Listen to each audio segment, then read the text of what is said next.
Are you tired of the non-stop hustle and grind? Welcome to Life in Business, the podcast for business owners who want success without sacrificing life. I'm Libby Langley, your host, award-winning no BS straight-talking business coach, Amazon best-selling author, and the queen of easy business. Join me to learn simple and practical strategies for growing your business, your profits, and your confidence, and for having fun too. Here's this week's episode. Hello, welcome to another episode of Life in Business with me, Libby Langley, your host. Today, I want to talk about something really simple, or about making things really simple, right? Because in the business world, what happens is everything becomes more and more and more complicated. That's a real issue, right? It's a real reality. We start with something simple, and then, oh my God, we make it very, very, very, very complicated. You start by one simple email list, right? You start with an email list, and then you end up with welcome sequences and funnels and different ways to capture data and more emails per week. And it spirals, right? And it becomes this kind of bigger thing than it ever was. But you know that I am all about simplicity and ease. And so today I'm going to dive into the world of making things as simple as possible for ease and for growth, right? Really, really important. You know, you can make stuff easier by just not doing loads of stuff, but that's not necessarily cutting everything out completely will give you more time, but it won't necessarily lead to more income or more of what you want, right? It's got to be strategic in its decision. So simplicity, ease, and growth. And that's through the power of one, right? Just one thing as your focus, which is just makes life so much easier. And this episode came about because of a comedy, well, it's not really comedy, but sort of comedy gig that I went to recently. Danny Baker, who's a veteran person in the music industry, TV, radio, broadcaster. He's had I forget what he said now, nearly a 50-year career or over 50-year career.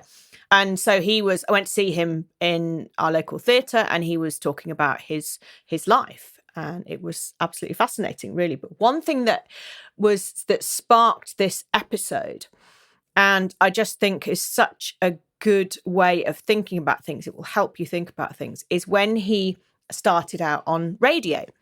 So he'd been working in the music industry for a long time, from the age of 14, 15, something like that, really young, and had done lots of TV stuff. And then the TV stuff kind of started to dry up a bit. So someone said to him, what about radio? He's like, I don't know anything about radio.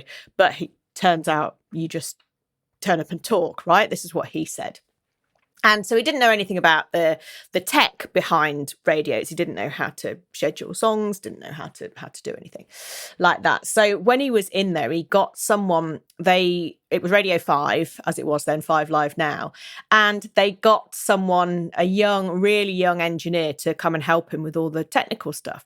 And that young engineer happened to be Chris Evans, who, this is very UK-based, today's episode. But Chris Evans, you'll know, has done tons of TV stuff, tons of radio stuff. He was on Radio 1, and I think he's still on the radio now, one of the commercial stations. But certainly has had an illustrious career for 30 years or something. And he was really young when he was the engineer to help Danny Baker on his show.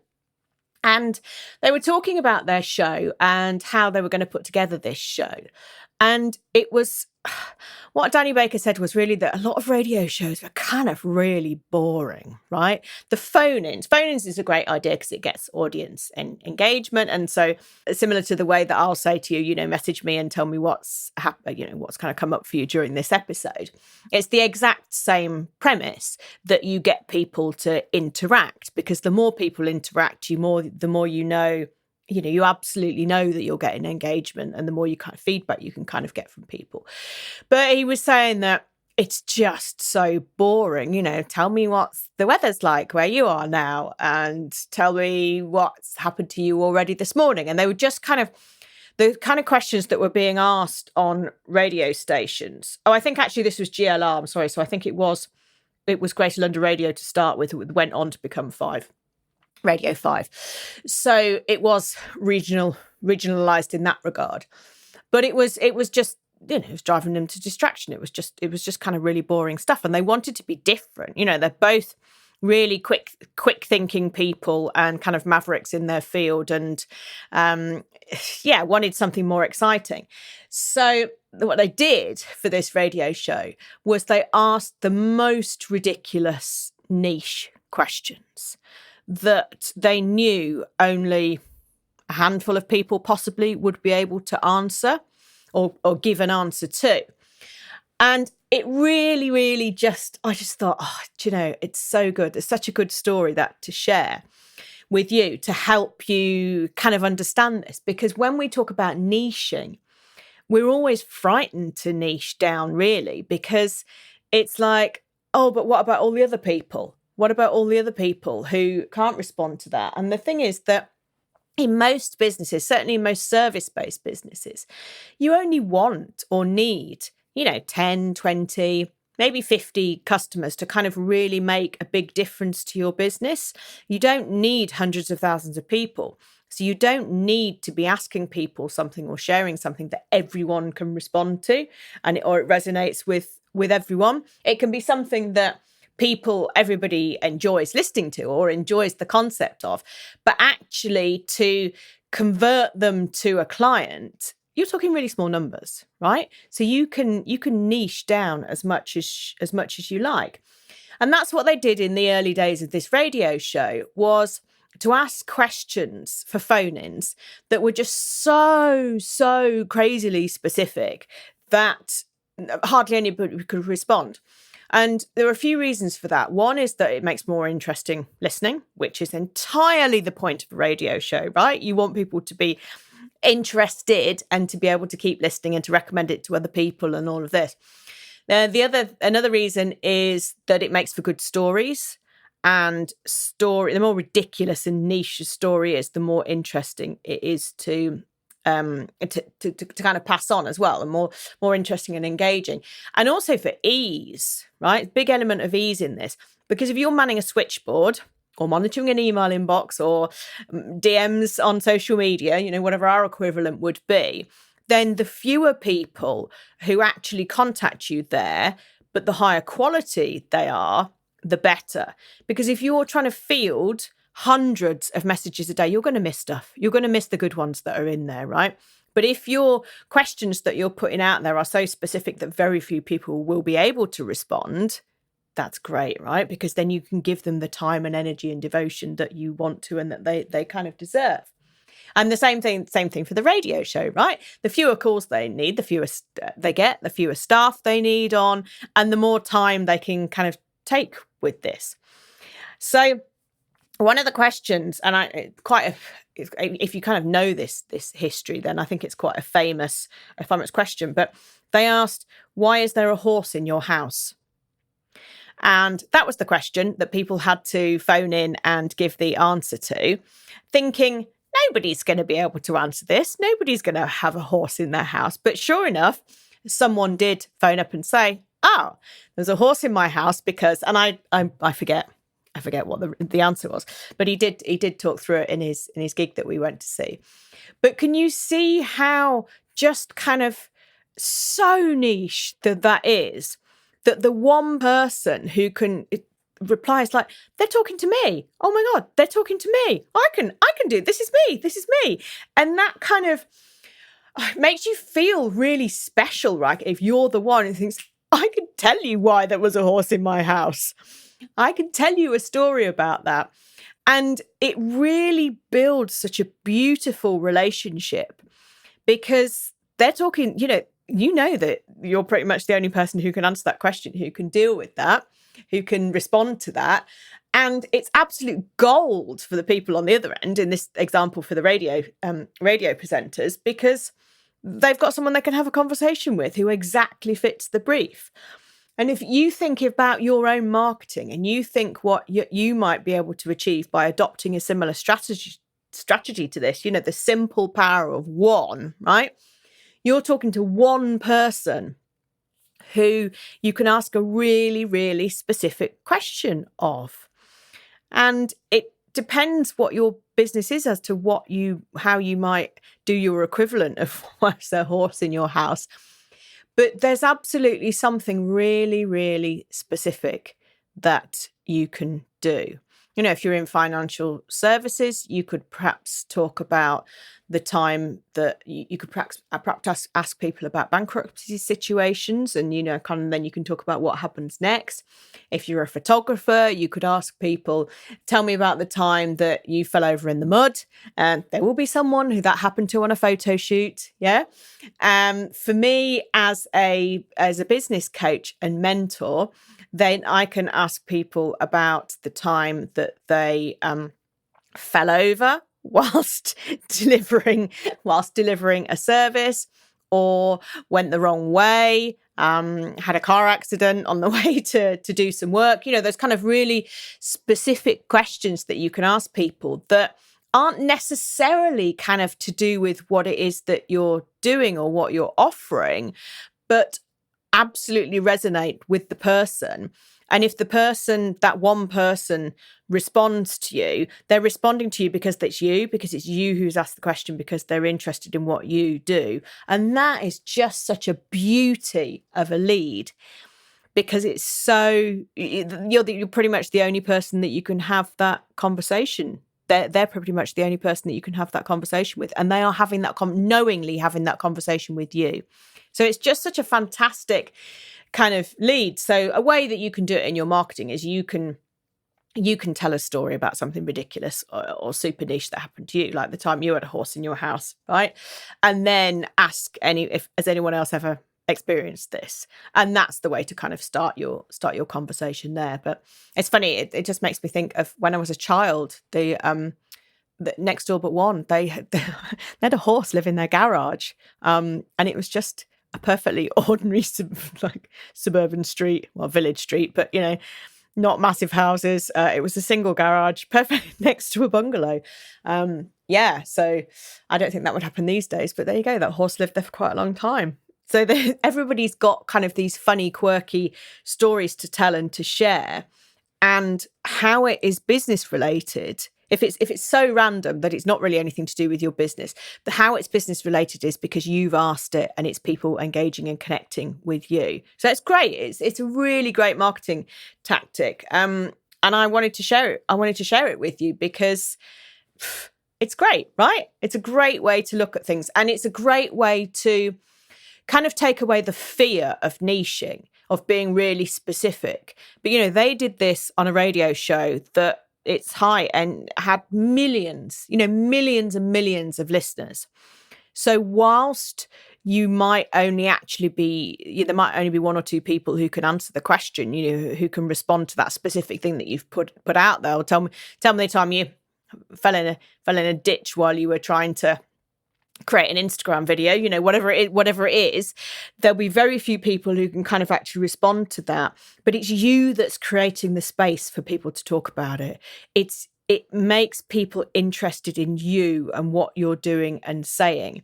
So even though not everybody can respond, everybody can appreciate what it is that you're saying and share in the kind of enjoyment of it all. So do you see what I mean? You're creating like a big space that's fun and interesting to be in, but then you're picking out one or two people from that to actually have conversations with. And those by conversations, I mean, they're leads, right? They're people who are potentially interested in working with you, but certainly interested in picking up the phone and talking to you, or messaging you and talking to you about it. And it's incredibly powerful. And people like to feel they're understood, right? People like to feel like they're seen. We all absolutely do. So the more you talk to one person like that, the more clients you'll get, the more you'll sell, the more your business will grow. I promise you that. So you niche down to grow up, if that makes sense as an expression. But it makes such a huge difference. And another thing I wanted to tell you about the simple power of one is one product, one service, right? it's tempting, ever so tempting as an entrepreneur, perhaps with a neurodivergent brain, to have many, many offers. Because, I mean, crikey, if I listed out all the things that I could help you with, I could create probably 50 offers for you in the next 5 minutes. But you try marketing that lot, you try selling that lot, really, really difficult, because you don't get known for one particular thing. Yeah, I kind of jack of all trades in that regard, because there are lots and lots of things that I can help with in business, from your pricing to your marketing to your business structure to staffing to strategy, tons of things, right? But it's all under the banner of making your business simpler and easier. That's what I do, right? As you know. So, but the way to do that has to be done in like one. You have to kind of get known for one thing. And for me, again, you will have heard me talking about this if you're a regular listener. And if you're not, hi, welcome. Is I have always done one-to-one coaching and I've always done training. But for 2024, now my focus, my one thing, is my mastermind days.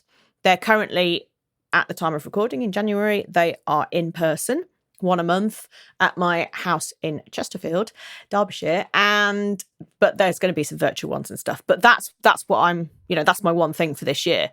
And as much as it kills me, because I've already had at least 3 pretty solid business ideas, I'm sticking to it for the whole of 2024.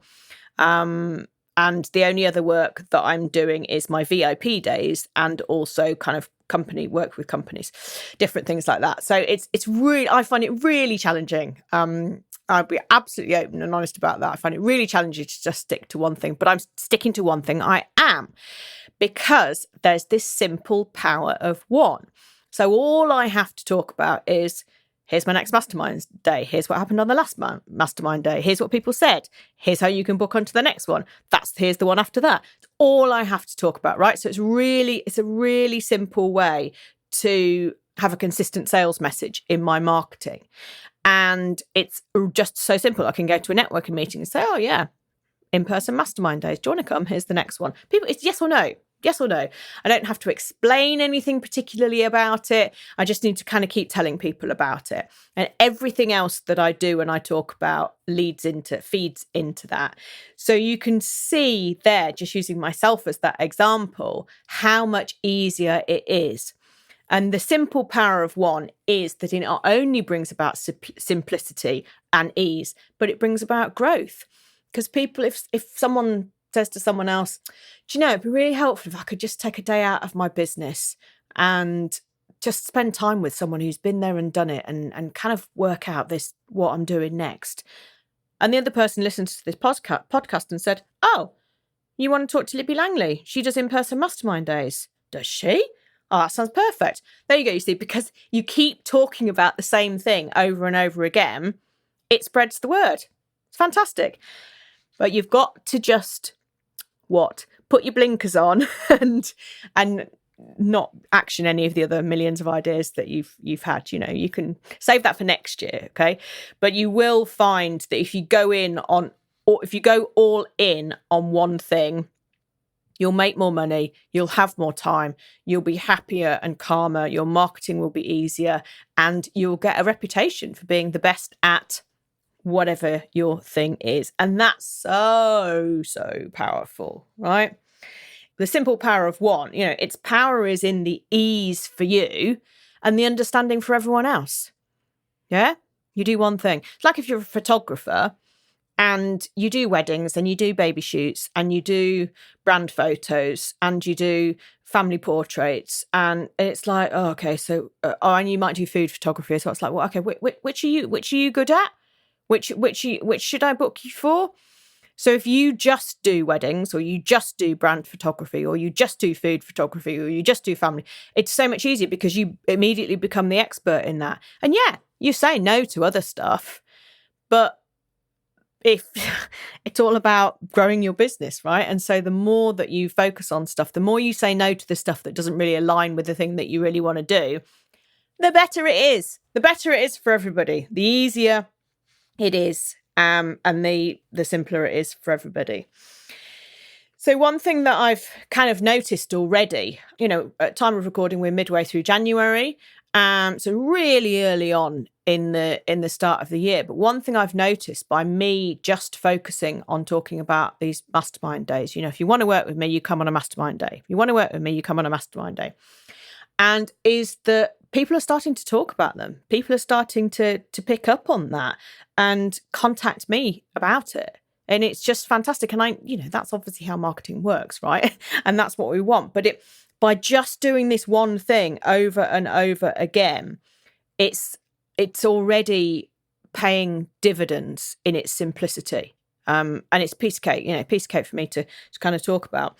And it's better for growth. I'm already seeing, I'll do, towards the end of the year, I'll do a proper kind of analysis of it all. But, midway through January, there's not much I can kind of report about it, but it is just easier, and it is making it easier for people to buy from me. And that's exactly what I want for you, right? I'm never going to share anything that is like, oh yeah, do you know what? It was really complicated.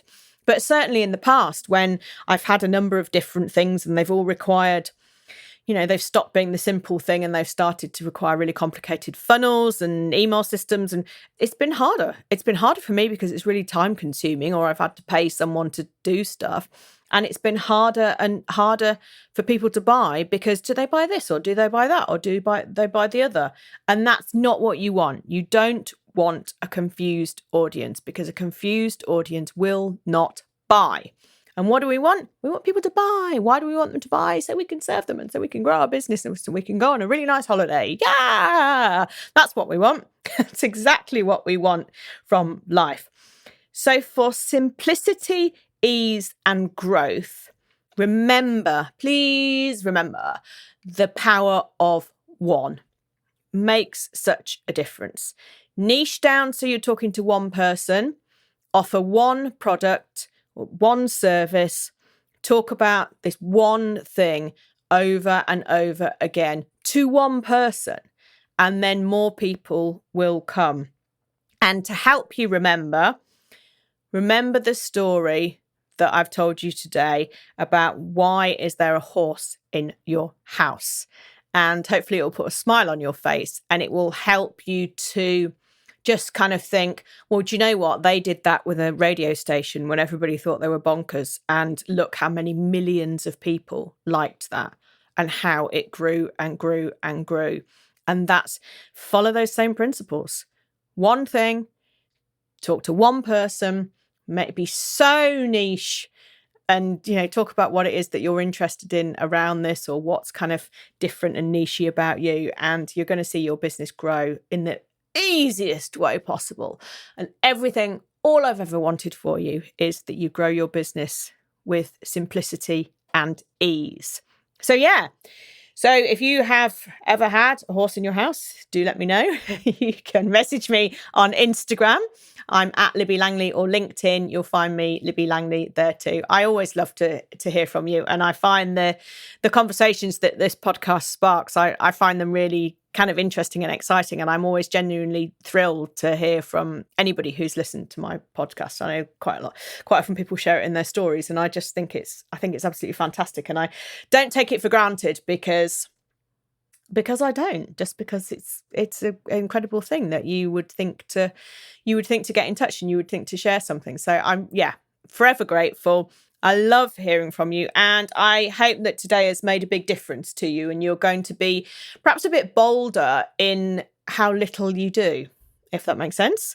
Focus on less, remember the simple power of one, and go out there and just talk about it to one person over and over again. So thank you for joining me again today. As ever, it's been a pleasure, and I'll see you next week. Thank you for listening to Life in Business. Please make sure that you subscribe or follow so you don't miss any future episodes. And if you enjoyed today's show, please leave a review, as it helps others to find the podcast and spread the word that there's an easier way to do business. If you want to chat with me about today's episode or suggest a topic for the future, I would love to hear from you. You can find me on Instagram at Libby Langley. See you next week.